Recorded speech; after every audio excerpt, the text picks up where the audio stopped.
Everyone's here. Hi, everyone. Hello, viewers. Good evening, everyone, and thank you for joining us on our first ever Ultimate Side Me webinar series titled New Year, New Me, Set Goals, Not Resolutions. My name is Ali from OSITE, and joining me in this discussion, we have Julia, Kayla, Vanessa, and Durga. Hi, everyone. Thank you for joining in. In today's session, we will discuss what data tells us about New Year's resolution. Should we continue to make them, or is it time to fold them? We also had our panelists to try out a tool on how they can set their own goals, which we will get into this session. Before we begin, I would like to introduce you to our panelists. Perhaps Julia, would you like to go first? Hello everyone, my name is Julia Rosaline. I'm 21 years old and I'm currently a final year psychology student under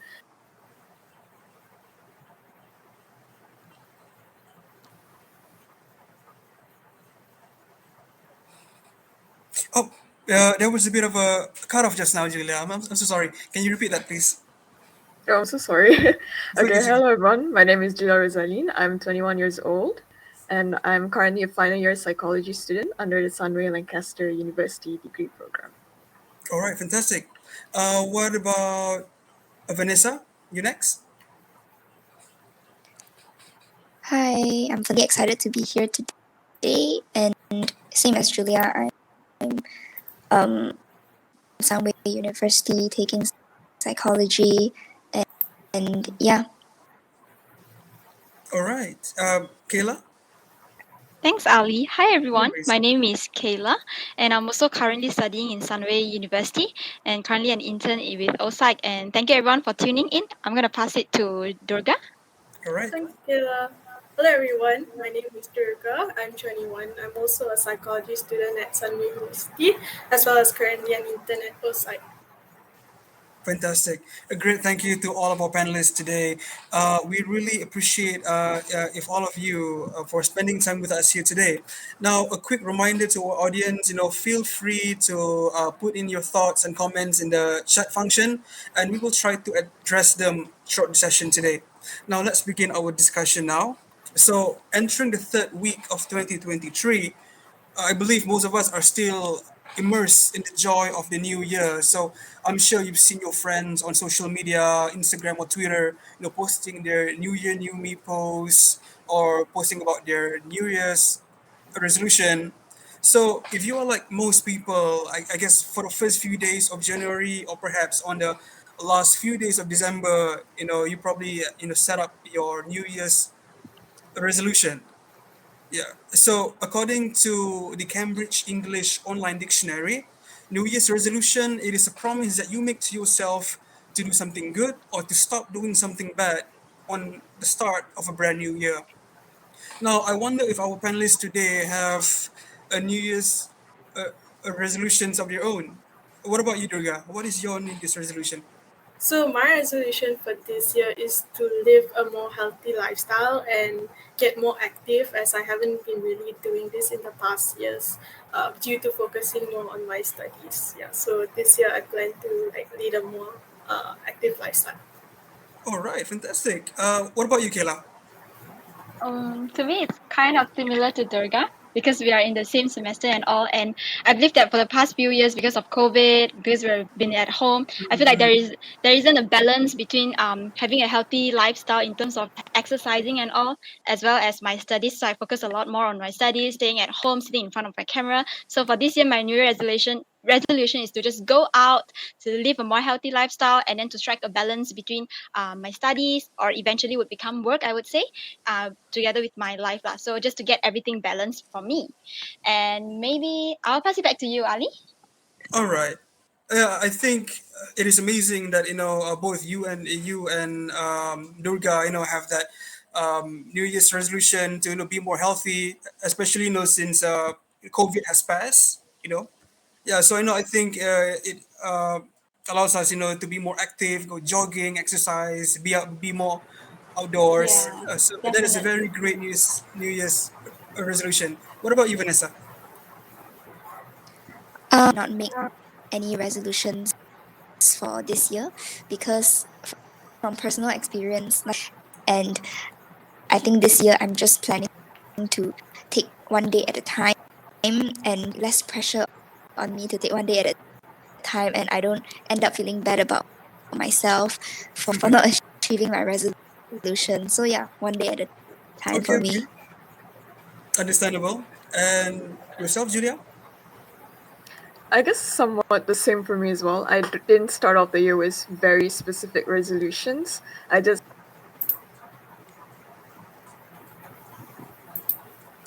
wanted to graduate from my bachelor's degree this year, and also just try and focus on having a healthier perspective on life. So trying to get rid of faulty thinking like academic validation and self-doubt. So just trying to focus on that through perhaps mindfulness and yoga. Oh, that's awesome. Thank you for sharing, everyone. Now, before I move on to the next question, I wanted to share a little on the statistics that I found with in regards to New Year's resolutions. So, a psychology professor from the University of Hertfordshire found that while over half of individuals surveyed who made New Year's resolutions were confident of success, but in reality, only around 12% actually achieved their goal. And according to the time management firm Franklin Covey, one third of resolutioners don't make it past the end of January. In fact, according to research using the Strava app to track over 98 million fitness goals and activities inputted by users, most of them tend to give up by January 19, which is, this week tomorrow actually. Yeah, so, what do you think is the reason behind this phenomenon? Why do you think people who take up New Year's resolution tends to fail just within the first month itself? Let's go with Vanessa. What do you think? More or less, we have studied this in our course with behavior and habit, and it was actually talked about how it's actually really hard for us to stick to a habit. We don't see immediate results, or in other words, there's no immediate reinforcement. Obviously, for goals and resolutions like fitness, right, you won't be able, sometimes even the tiniest noticeable results and progress will only be seen or months. So even for myself, I've also felt very unmotivated to in the past because of how slow the progress was. So I think tend to abandon their resolutions lah, because um maybe their desired and far away in the future, and it wasn't motivating enough. Yeah, that's my Do you think that it is because of our modern culture, right? We always want something fast. We always want something instant, right? So then when it comes to resolutions, they always expect things to to get it fast. Do you think that that plays a part? That's actually a really interesting take on it. I've never actually thought about it that way, but be one of the reasons why. Yeah. All right. What about you, Julia? What do you think? I think it starts off with something that I think I'm guilty of, like I mentioned earlier, just having a general vision, not having specific things that you want to work towards. So if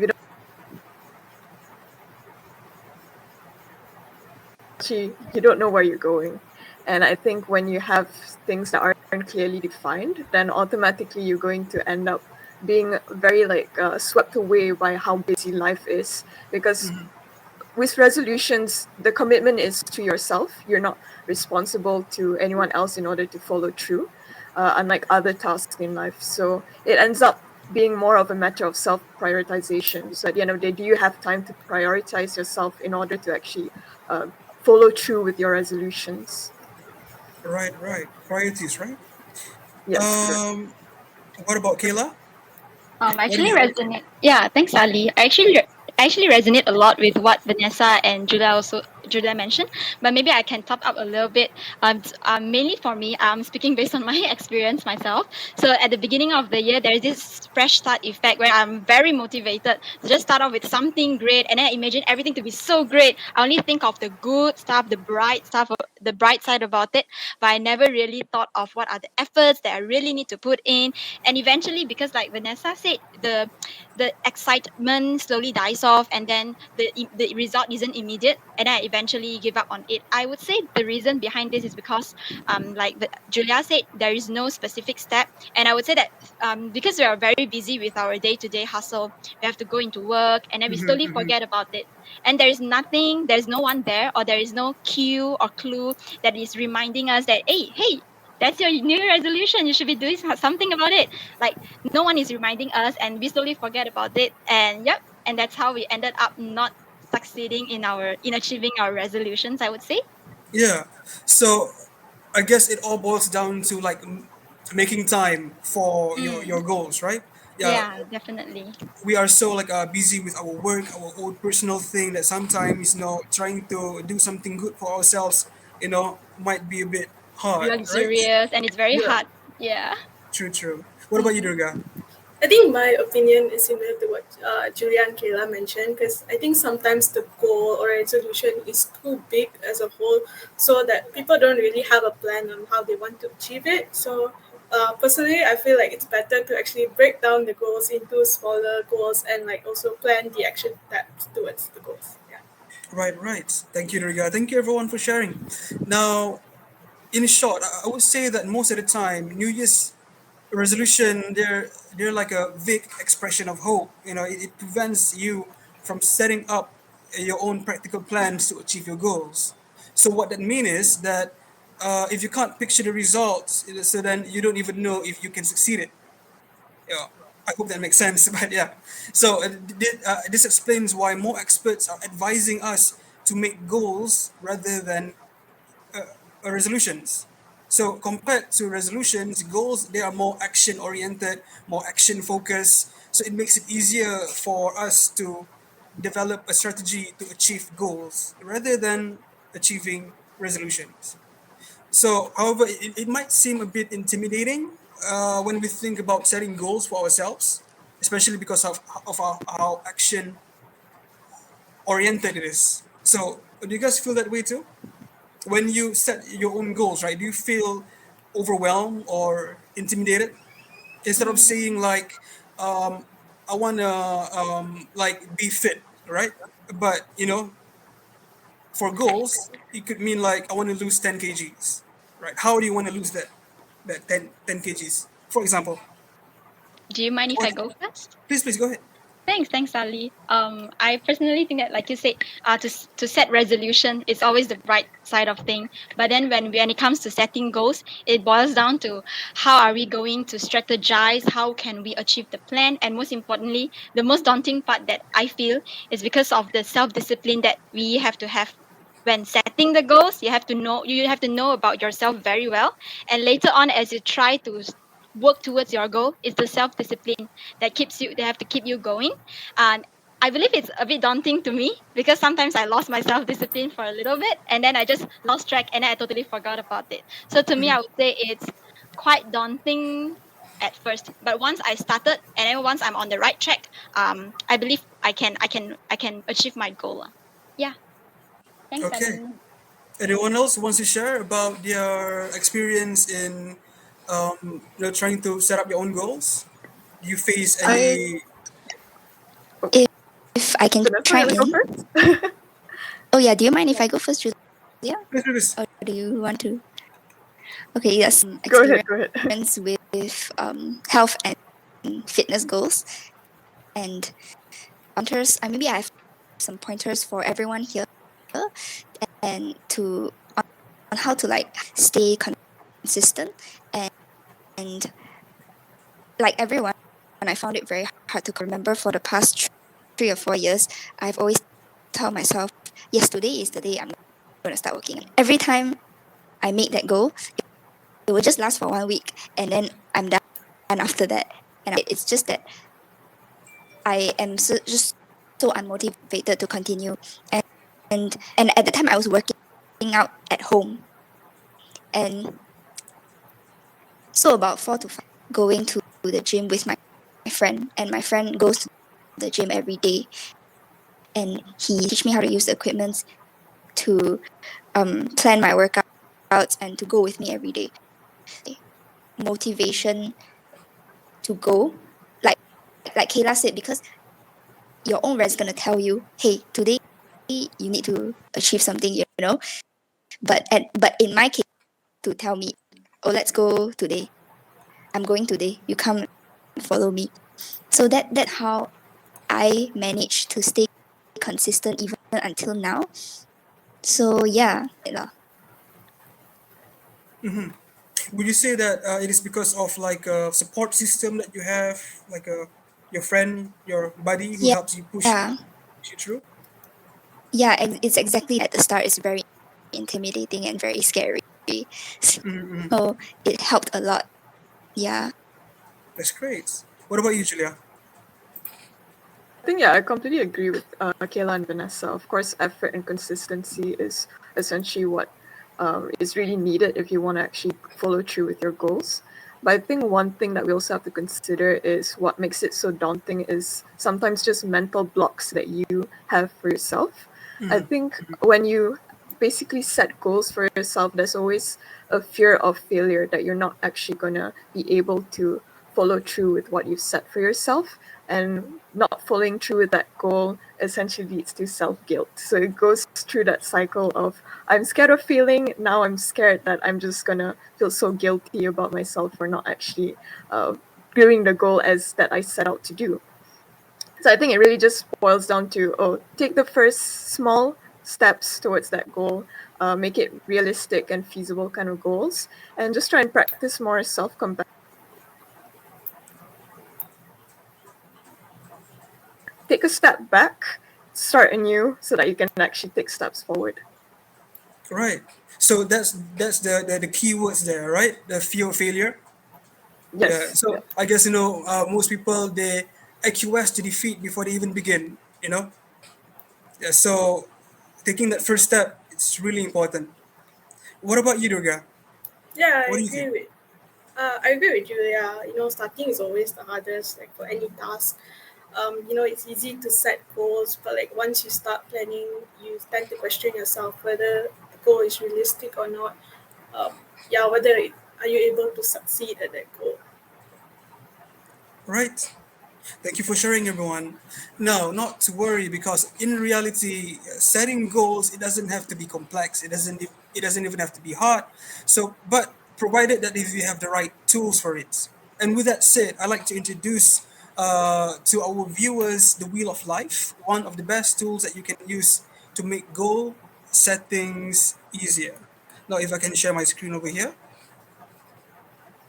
Right. What you're seeing here is the Wheel of Life by Paul J. Meyer. So the Wheel of Life, it helps individuals to have a better understanding of how satisfied they are with all 10 aspects of their life. So if you can see it there, we have money and finances, career and work, spirituality, and so on and so forth. So this the Wheel of Life, it allows individuals to identify which areas that needed improvement and which naturally leads to goal setting activities in each area. Actually, we have all of our panelists here today, to do the Wheel of Life, beforehand. Yeah, so here we will be sharing their results. So our next one, our first up would be from, one second, from Kayla. Kayla's Wheel of Life. Kayla, do share us more about your Wheel of Life.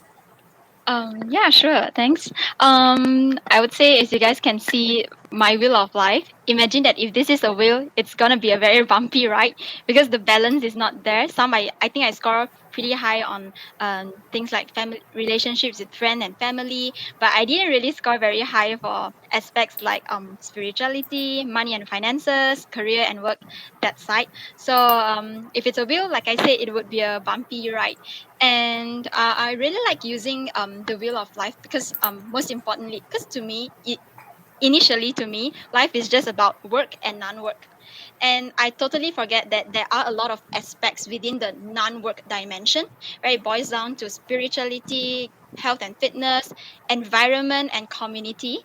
And when I use this wheel of life, I realized that, oh, there are actually a lot of different aspects that I need to take care of in order to live a life that is fulfilling, live a life that I takes care of different aspects of my life in order to be more happier with my life.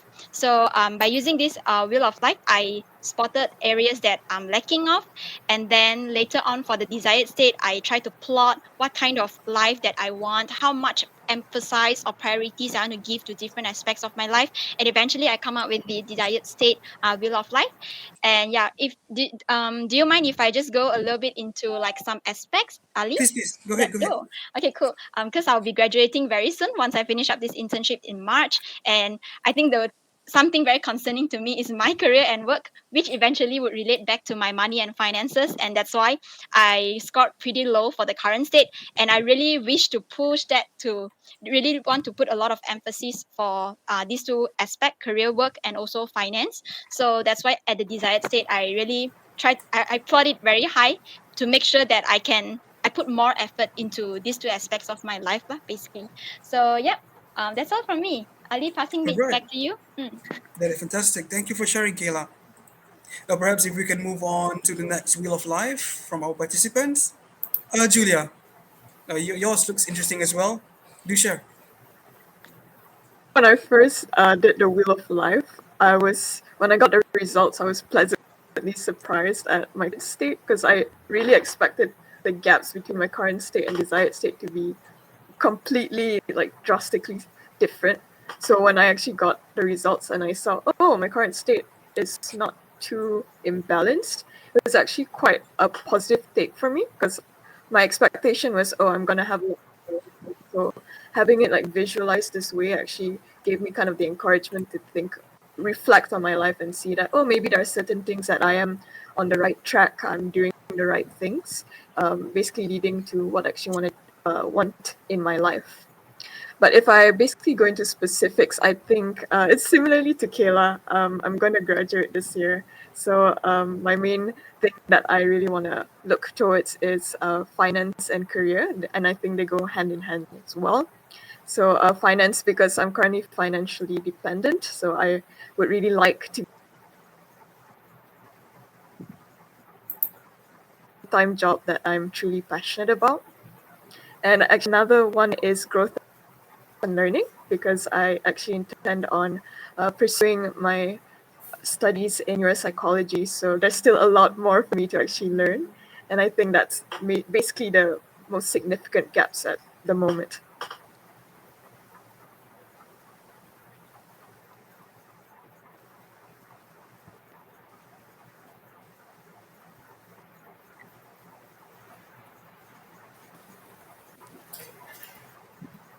Yeah, I definitely agree to what Ju- Julia mentioned. yeah, Like, yeah, all yeah, those same. career, it is definitely an aspect that I believe we're at a juncture at a junction that we really am not too sure, and we also feel like it is very risky lah because we are trying to we are trying to navigate a little bit here and there, and then we are just trying it out everything, and I believe for most of us here at the end of the year we really wish that something worked out and then we're actually enjoying our career and work lah. Yeah. Yeah, I really agree. Actually, somehow it's quite predictable that our imbalances are mostly my results. My imbalance was also the career and work and money and finance. And I think it the stage of life that we are at, right? So we're all, doing our internship and we're all soon to be. Some of us are still figuring out what we want. Still, some of us are maybe working towards. And yeah, that's Durga. What about you? What's your take on this? Yeah, I definitely agree. Because like, to me, I feel like we're on the like dock right now, and like we want to jump into the ocean of like many possibilities. So yeah, it's that like what Kayla said. It's that junction that we are in. Yeah. Right. Oh, Ali, Hi welcome back. Yeah. everyone. I'm so sorry. That was a bit of a technical No issue. worries. All right. Nice. I apologize. So why did we left off? I'm so sorry. Oh, I Okay, just finished talking Julia's, about my yeah, wheel of life. Julia's. You finish Yeah. yours? Okay, perfect. All right. So I guess we can move on to the next one, Vanessa's, right? Yeah. Okay. All right. So please continue as to where you left off when I joined. Yeah. Um, just now when just now when we were talking about how most of our results are actually connected to career and work and money and finance, and I think for me in finance is a big thing for me because I am still really dependent on my parents like aspects, and um and it's really important for me to be that's there's a little bit of dissatisfaction there like, as of now. Hopefully in the I can work towards being more financially independent, and I also think it's because most of us are also dependent on our parents, and there's no shame in that because we're still studying and stuff like that. With a lot of people that a lot of my peers have like their own small business and or they have a full-time job, so um they can sustain the kind of without the pressure of like, oh, I don't want to be such a burden on I kind of want that for myself. And for career wise, for me, I think in exploring different fields of psychology, I'm still figuring that out. And as for partner and love, I think occupied with my studies and focusing on myself, and I haven't really got to spec yet. But yeah, in the future, I guess something could happen or not. I don't know. Well, okay. Thank you for sharing, Vanessa. Seeing you guys post your wheel of life. Right now, even I'm curious how my wheel of life looks like. I think after this, I should get on it and see where it leads. You Now, should. You should. thank you, Vanessa. Now, Durga. Okay, so as you can see, like I like in certain areas, like such as spirituality, like fitness and health, because I feel I didn't pay much attention to them in the past. I think I'll share more on like fitness and health since it's in line with my resolution this year. So my current state for fitness and health, as you can see, is quite low. So when I tried to address the reasons why it's low, could be that because like maybe I don't prioritize it enough and I let like other things which aren't really important like get in the way of like achieving my desired state in fitness. Mm-hmm. So my desired state for health and fitness would probably be like about 70% for me. That's what good would look like, like living a more active lifestyle, exercising alternate days. So because of this like imbalance here, I think the wheel of life made me think of what I can do. So I was able to list down, like actions that I can take in order to make this goal achievable. All right. Thank you, Durga. I'm happy to hear that you found the Wheel of Life tool to be beneficial for you and also to everyone else. We hope that the Wheel of Life actually helps you to get a better understanding and a clearer vision of what is your desired state is. Now, unfortunately, we do not have the time to get everyone here to share with us more about your wheel of life, but not to worry. I would like to invite all of you to share your results on LinkedIn, on site at LinkedIn, and then perhaps you can share more data and info about your wheel of life, so we can have our viewers and our commenters, to give their thoughts and share it as well. All right, so all you have to do is create your post along with the screenshots of your results from Site Me's app and just tag Site at to get the conversation going. And with that remark, I'd like to extend a huge thank you again to our panelists who kindly shared your Wheel of Life results. And I hope that the Wheel of Life have shown you the areas in your life that you need to attend to each your desired state. All right. Thank you, everyone. Before we end, I'd like to take some time to introduce you to a few resources that can help you on your journey. If let me just change the slide. One sec.